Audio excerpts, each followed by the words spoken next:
93 degrees Fahrenheit, 213,057 miles on the odometer. It's May 7th of 2024. We're headed towards River Oaks.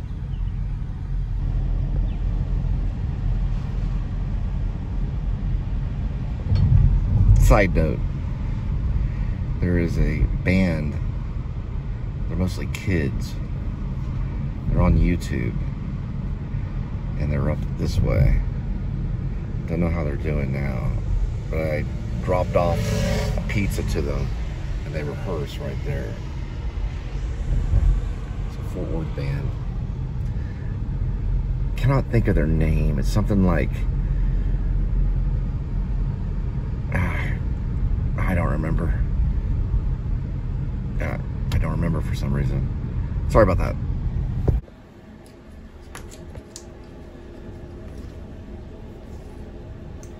It's kitty toe time.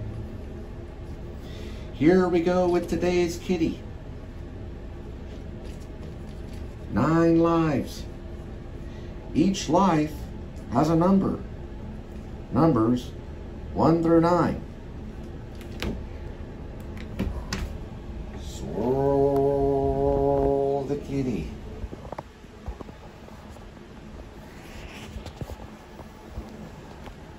Pick a life.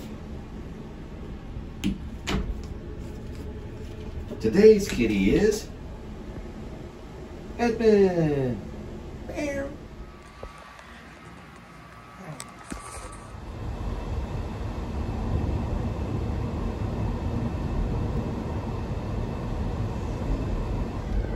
.94 degrees Fahrenheit, 213,060 miles on the odometer. Still May 7th, still hot out.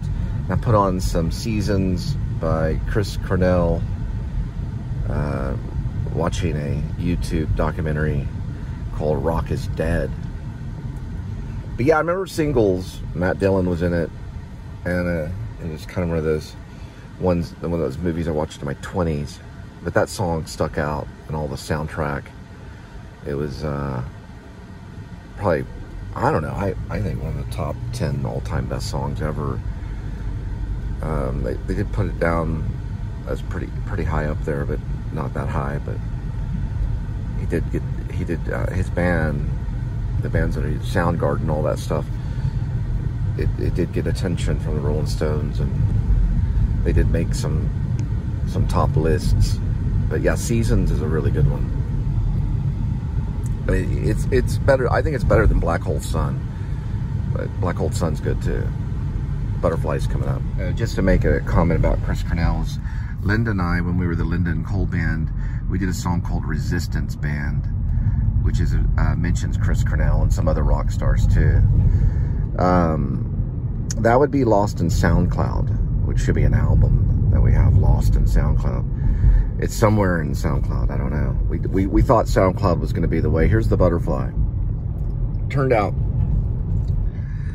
the best thing to do is just put it on YouTube, because it's easily accessed and the memory is way better. SoundCloud, you got to have all the memberships and stuff like that to access all the memory.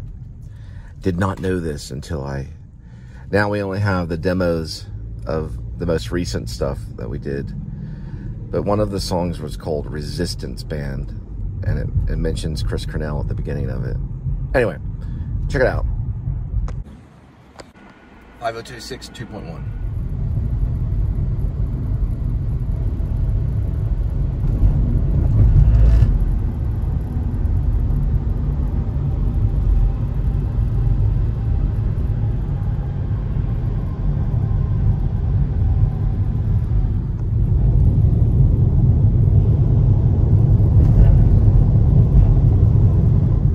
So some other ideas that I have for Skinny Pete and Friends, if it ever lifts off, is to bring in entertainers.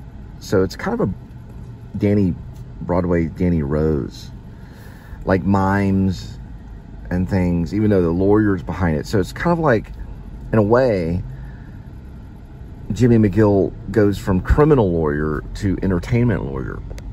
You know, he'll do anything. This place is basically like a correction center. They like the type of food, you know, when it comes to like pizza. I don't know if it's a 2A. No, I think it is a 2A. Excuse me, I'll have to see if they'll let me. No, I'd have to make that. I'd have to be at the far left.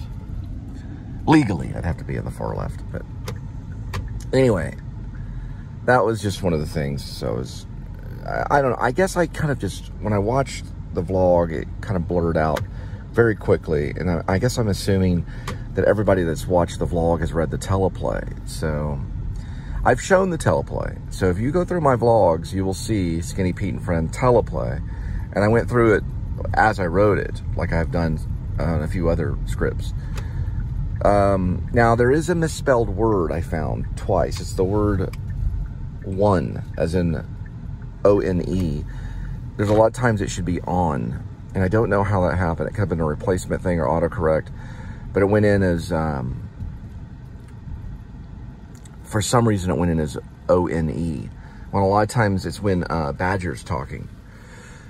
So it kind of could sound like maybe Badger's a little special, because Badger, instead of saying on, he says wan.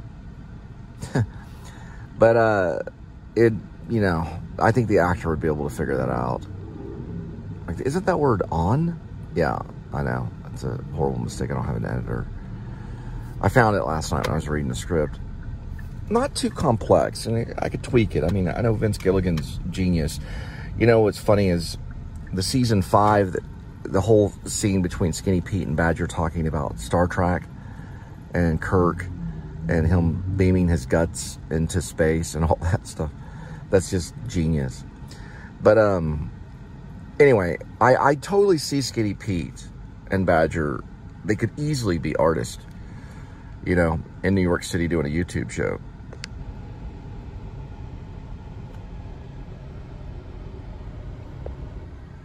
Anyway, it starts with breaking James McGill out.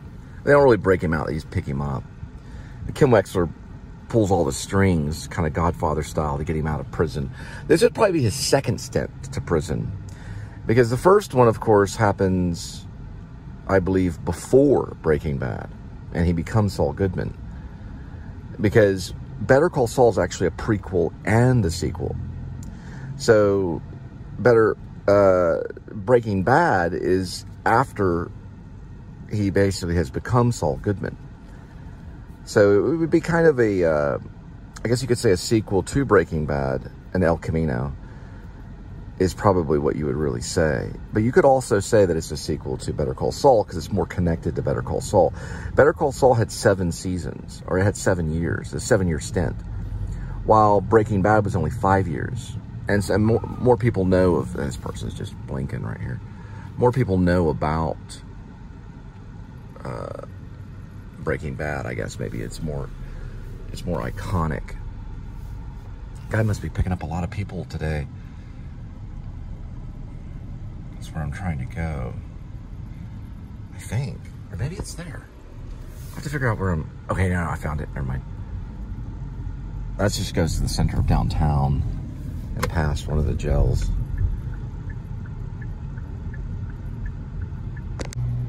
This is the Tim Curry Criminal Justice Center. It's the correction center.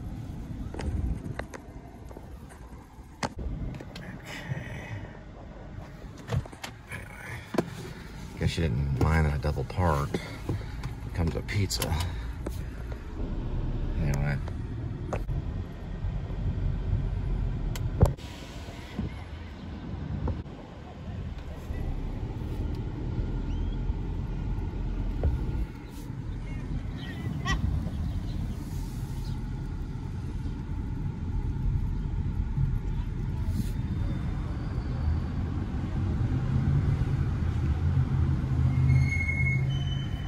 All right, 738 1 or 737 1.8.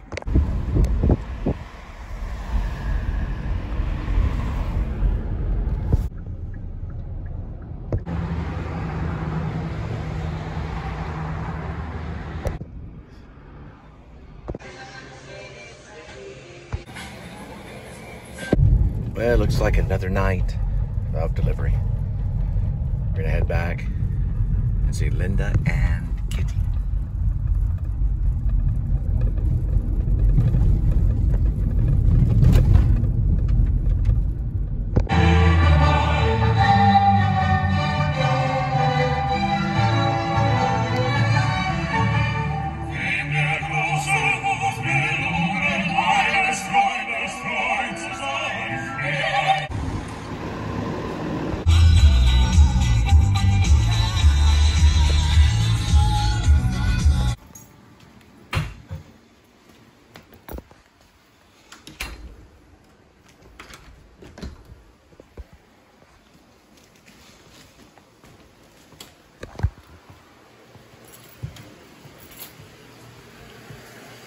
Hello, sweetie.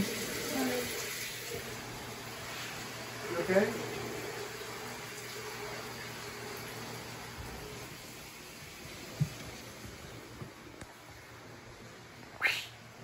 Man, the popular animation line. Head on trip to the new Wonderland, where classic childhood books come to life. This is